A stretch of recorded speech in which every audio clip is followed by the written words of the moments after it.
بسم الله الرحمن الرحيم وأن ku eegi doona dagaalka ka soconaya gobolka bariga dhexe qodobada aan idin kugu hayana waxa kamid ah ciidamada ilaalada kacaanka ee jamhuuriyadda islaamiga ah ee Iran ayaa dal saddexaad oo ku yaala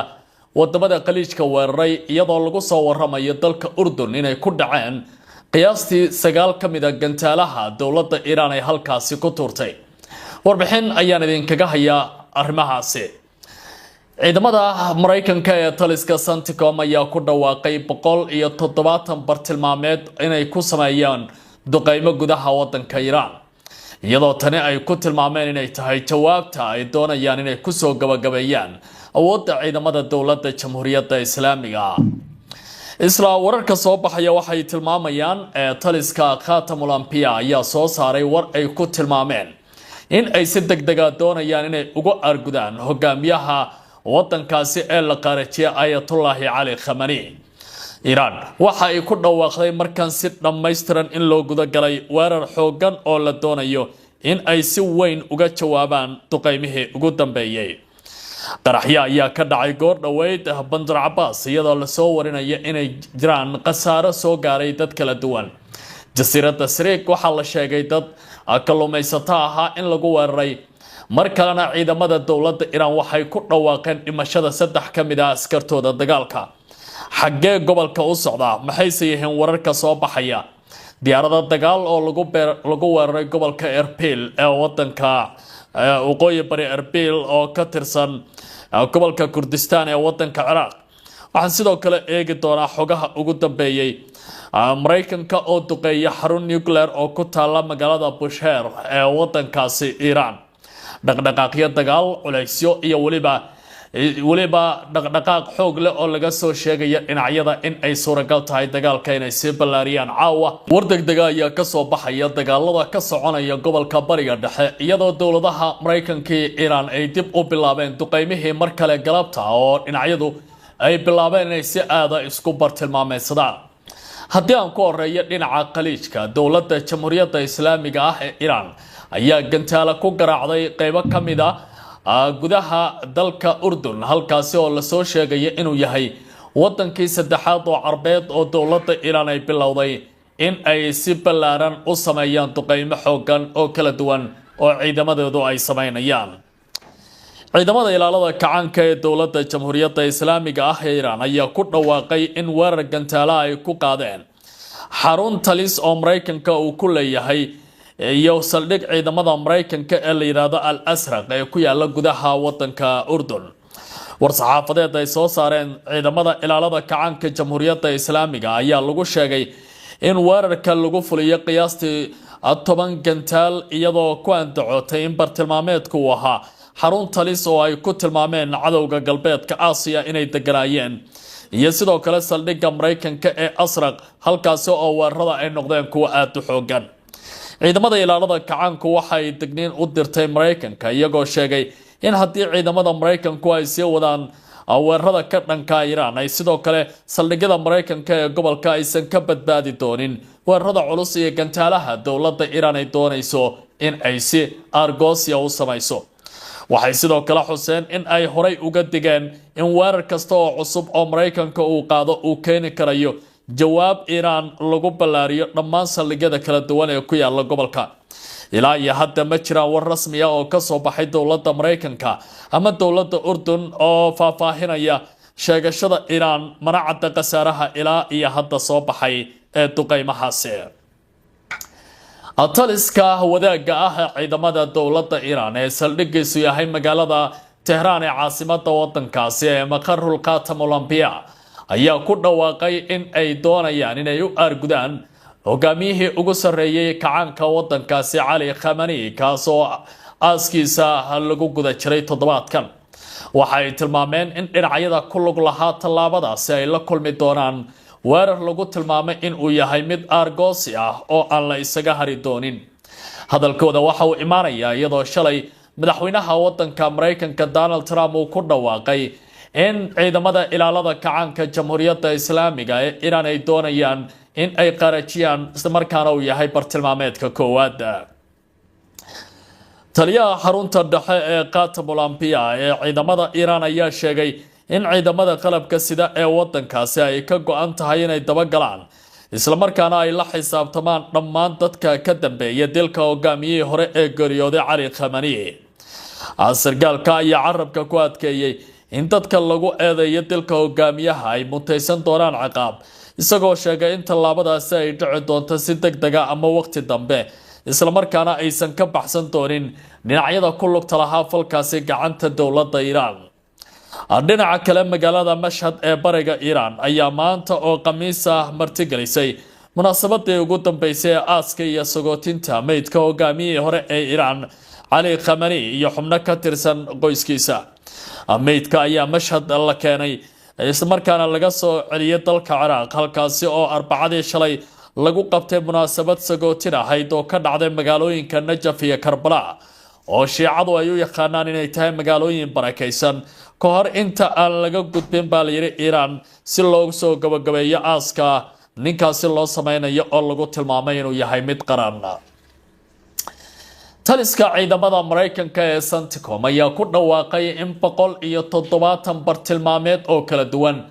ay ka sameeyeen duqeymaha ay ku qaadeen gudaha wadanka Ciraaq aan iraahdo wadanka Iiraan, kaas oo ay ku tilmaameen inuu yahay mid ciidamada Mareykanku ay doonayeen in ay ku ciqaabaan dowladdaasi iyo ciidamada ilaalada kacaanka ee saacadihii la soo dhaafay weerar iyo duqeymo kala duwan ku haya marinka istiraatiijiga ah ee Hormuz. wargeyska caanka ah ee The New York Times oo soo xiganaya taliska dhexe ciidamada Mareykanka ee CENTCOM ayaa sheegay in ciidamada Mareykanka ay labadii maalmood ee la soo dhaafo muujiyeen duqeymo lagu beegsaday in ka badan 170 bartilmaameed oo military oo ku yaala gudaha wadanka Iiraan. sida lagu sheegay warbixinta, weerarka ayaa lagu bartilmaameedsaday nidaamyada difaaca cirka, goobaha lagu kaydiyo diyaaradaha aan duuliyaha lahayn, iyo sidoo kale xarumo saldhig oo lagu kaydiyo gantaalaha dowladda Iiraan. taliska CENTCOM ayaa sidoo kale sheegay in duqeymaha ay beegsadeen kaabayaasha saadka iyo gaadiidka militariga ee ku teedsan xeebaha ku dhow marinka Hormuz, oo ah marin biyoodka ugu muhiimsan ee hadda muranka ugu xoogan uu ka taagan yahay marka la joogo xagga dagaalka. Mareykanka ayaa tilmaamay in weeraradu ay ahaayeen kuwo lagu wiiqayo awoodda militari iyo saadka Iiraan xilli xiisada u dhaxaysa labada dal ay soo xoogaysanayso. dhinaca kale, dowladda Tehran ayaan weli soo saarin war rasmi ah oo ku saabsan duqeymaha iyo dagaalka gobolka bariga dhexe. ciidamada ilaalada kacaanka ah ee Jamhuuriyadda Islaamiga ah ee Iiraan oo hadda ku jira weerar iyo waliba difaac ay ku sameynayaan wadanka Mareykanka iyo waliba xulufadiisa gobolka bariga dhexe ayaa digniin xoog leh ka soo saaray marinka Hormuz, halkaas oo la sheegay badmaaxyada iyo waliba maraakiibtii ugu badnayd oo ganacsi inay ku xayran yihiin, iyadoo maanta uu horey u sheegay Khalibaaf oo malafka wada xaajoodka u qaabilsan dowladda Iiraan ahna afhayeenka maamulkaasi ee dhinaca baarlamanka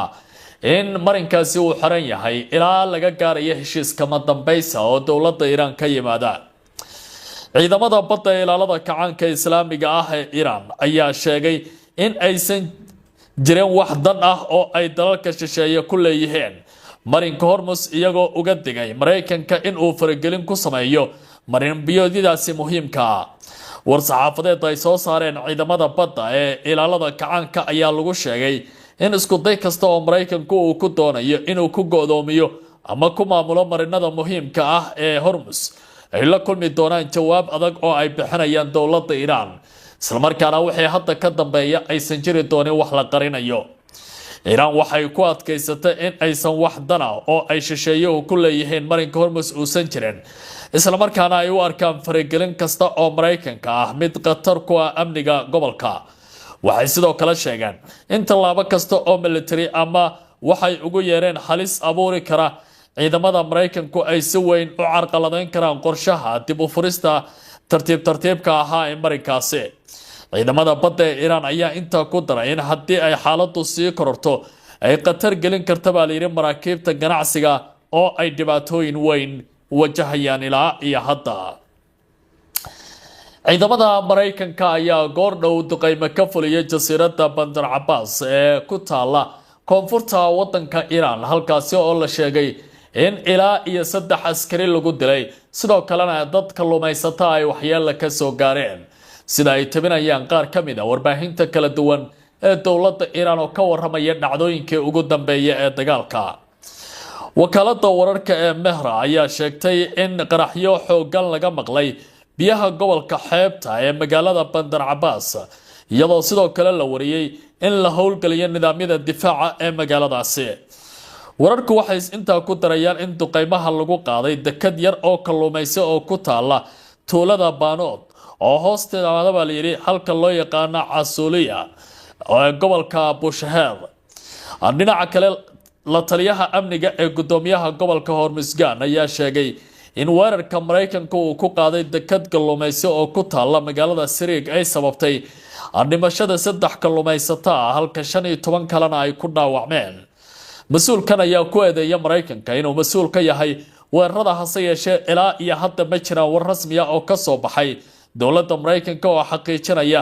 ama ka hadlaya eedeymahaasi ay banaanka keenayso dowladda Iran. weerarka ayaa imaanaya xilli ay sii kordhayaan xiisada militariga oo hadda gaartay meeshii ugu adkayd. magaalada Erbil ee gobolka Kurdistan ee wadanka Ciraaq ee Kurdiyiintu ay ku badan yihiin ayaa lagu soo waramayaa in ay la kulantay weerar xooggan oo la sheegay in loo badinayo inay ka yimaadeen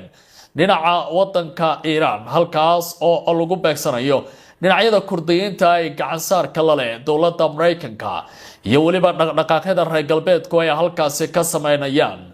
Iran ayaa bilowday weerarkii ugu dambeeyay oo diyaar garow ah oo dagaalkaasi ay uga jawaabayaan. ila dhinaca ammaanka ah ayaa u sheegay wakaaladda wararka Reuters in maanta oo Khamiis ah weerar loo adeegsado diyaarado aan duuliye lahayn lagu qaaday xero ay leeyihiin kooxaha mucaaradka Kurdiyiinta oo u dhalatay wadanka Iran, taas oo ku taala baa la yiri waqooyi bari magaalada Erbil ee gobolka Kurdistan ee wadanka Ciraaq.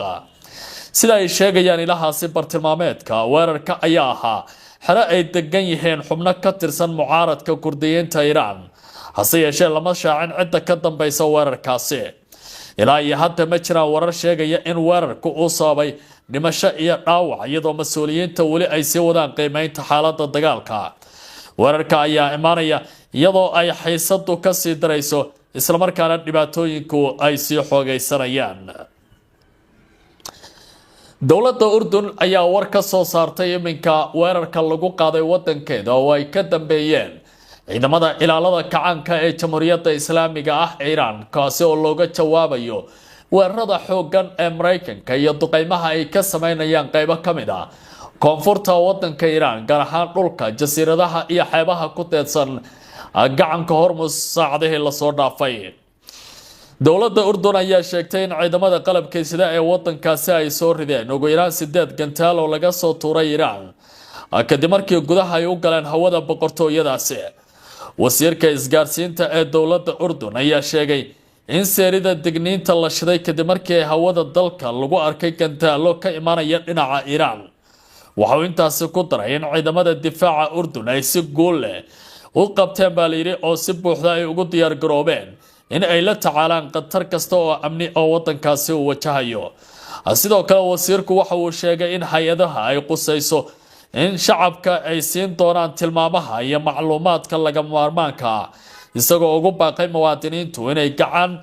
ka geystaan awaamirta rasmiga ay uga fogaan karaan faafinta wararka aan xaqiiqda ahayn. dhinaca kale waxa uu sheegay guud ahaanba gantaaladaasi in ay noqdeen kuwa la qabtay ama la soo riday. ciidamada Mareykanka ayaa lagu soo waramayaa maanta inay weerareen xarun quwadda korontada ee nuclear-ka laga dhaliyo ee dowladda Iran ay leedahay. tan waxay ka dhigan tahay Washington inay guud ahaanba doonayso burburinta kaabayaasha dhaqaalaha iyo nolosha ee wadanka Iran, iyadoo xalay uu ku dhawaaqay madaxweyne Trump in laga yaabo quwadda korontada dowladda Iran guud ahaanteedba in la baabi'in karayo. telefishinka qaranka dowladda Iran ayaa sheegay in madfac uu Mareykanka soo riday uu ku dhacay agaarka xarunta tamarta nuclear-ka ee Bushehr, iyadoo aan weli la shaacin khasaaraha ka dhashay. dhinaca kale wakaaladda wararka Faris ayaa sheegtay in qarax kale laga maqlay magaalo kale oo ku taala Bushehr, iyadoo xusay ilaa iyo hadda in la ogeyn goobta saxda ah ee qaraxyadu ay ka dhaceen. faris ayaa sidoo kale sheegtay in weerarka Mareykanka uu dhacay saaka lagu beegsaday marin tareen oo xadiid ah oo loo adeegsaday baa la yiri marinada ganacsiga ee isku xirka dalalka Shiinaha iyo Ruushka. ilaa iyo hadda ma jiraan war rasmi ah oo ka soo baxay dowladda Mareykanka oo xaqiijinaya ama beeninaya sheegashooyinka wali socda xogaha la xiriira qasaaraha dagaalkan iyo waliba tacadiyada ay geysanayaan dowladda Washington. Ama santahay